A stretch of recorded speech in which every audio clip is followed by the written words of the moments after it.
हरि ओम सदाशिवसमारम्भाम् शङ्कराचार्यमध्यमाम् अस्मदाचार्यपर्यन्ताम् वन्दे गुरुपरम्पराम्. Om.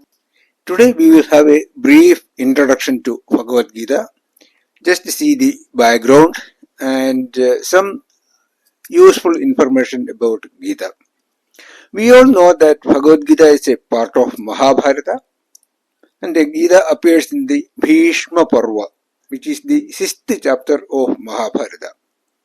Specifically, sections 25 to 42 of Bhishma Parva are known as Gita. The importance of Bhishma Parva is that Mahabharata war begins in the Bhishma Parva. In Mahabharata, the Gita is presented as being narrated by Sanjaya, who was the charioteer of Dhritarashtra, to Dhritarashtra. Even though the Gita is given by Bhagavan Krishna to Arjuna, in the Mahabharata it is presented as though it is narrated by Sanjaya to Dhritarashtra.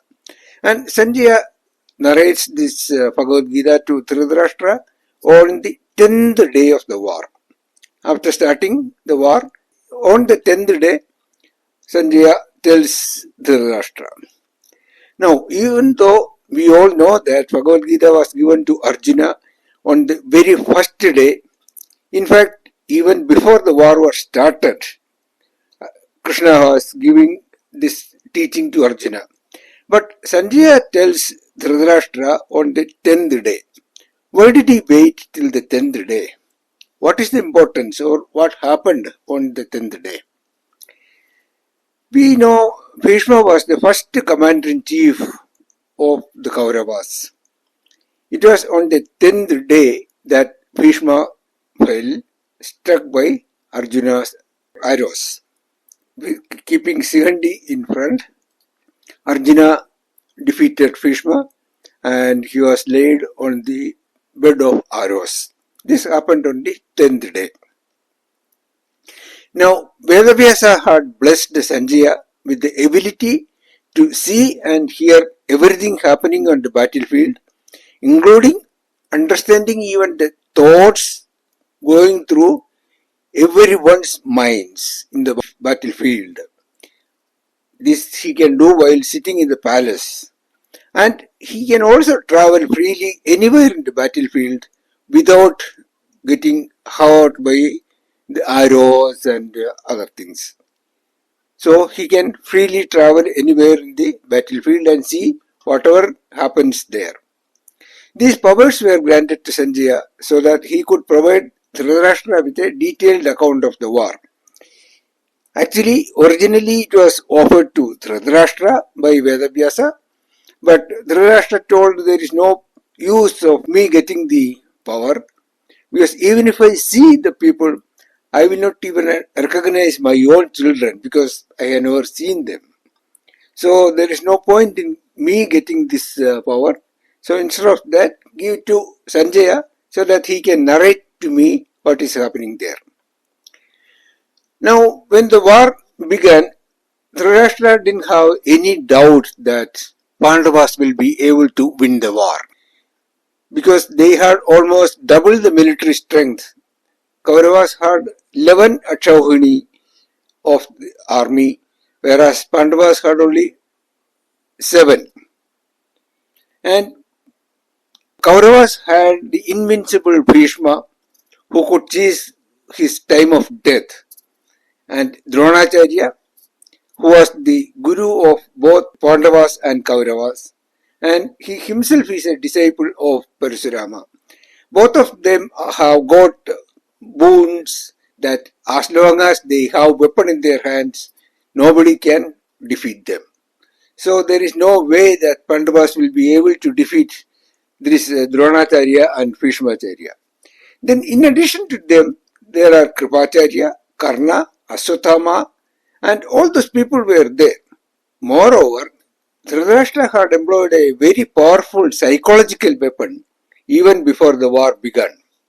Nowadays they use the chemical weapons and all the cyber weapons, but the psychological weapon was used even very, very long time back during the Mahabharata time also.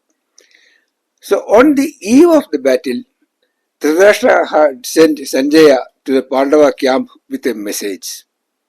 It was a detailed message recounting of the Pandavas' childhood, how they were all treated by Bhishma and Dhritarashtra and all when they were returning from the forest with Kundi after Pandu has died. Then how they were treated as their own children, how the education was given, and it also included a detailed narration of the bondage between Arjuna and Bhishma. Bhishma and Arjuna had very close relationships, and Arjuna was very fond of Bhishma.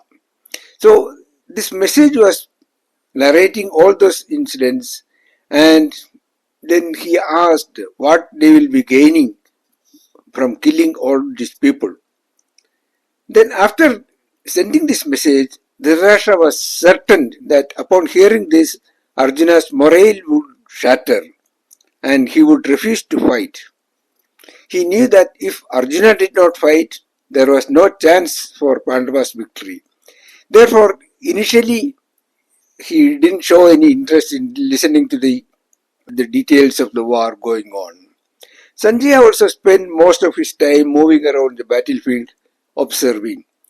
Since there was no major casualties from the both sides in the sense core Pandavas and core Kauravas, there was no casualties. Some soldiers were killed here and there on both sides, but there was no major development. So he didn't also give very detailed reports other than providing the routine evening briefings to Dhritarashtra. Then as soon as Bhishma fell on this 10th day, Sanjaya rushed to Dhritarashtra and broke the news. The king could not comprehend what happened. He firmly believed that Pandavas could never defeat Bhishma unless something miraculous happened. That is why he asked, "What did my sons and the sons of Pandu do? Mamaka Pandavastaiva Kima Kurvada." What did they do? What were they doing? Although Dhritarashtra was blind, he was very wise and knowledgeable king. He knew perfectly very well that they had gathered there to fight and that fighting is exactly what they will be doing. Yet, when he asked what they did, the true meaning is that what miracle took place there. Now, the reason for the sorrow of Arjuna also might be clear now. Now, this is the background of the Bhagavad Gita teaching. We will see this Arjuna's sorrow and all in detail when we start studying Gita. Now, let's briefly look at what Bhagavan's teaching is. What did Bhagavan teach Arjuna so that he regained his strength? Krishna begins his teaching from the 11th verse of 2nd chapter. He starts by saying, "Na anisojanti panditaha." The verse is, "Asocyananvasocastvam prajnavadamscha bhashase gadasu nagadasuncha nanusochanti panditaha." That means, Panditas, or the one who has viveka, the one who has the knowledge, never grieve. Later in the same chapter, he repeatedly says, "Natvam sochidum arhasi." You also have no reason to grieve. This is the central message of Gita. Everything mentioned in the remaining chapters consists of explanations of this point and clarifications to Arjuna's doubt. Now, after giving very detailed teaching in 17 chapters, Krishna said, "Hey Arjuna, I have explained to you the knowledge that is more secret than all other secrets. Deliberate on this fully and then do as you wish." With this message, Krishna concluded the teaching. When you study Gita, we should always keep the original message, Natvam Sochitum Arhasi.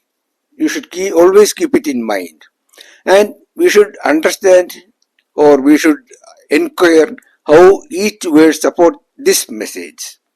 Then only we can get a complete picture or complete message of the teaching and get the real benefits from the study.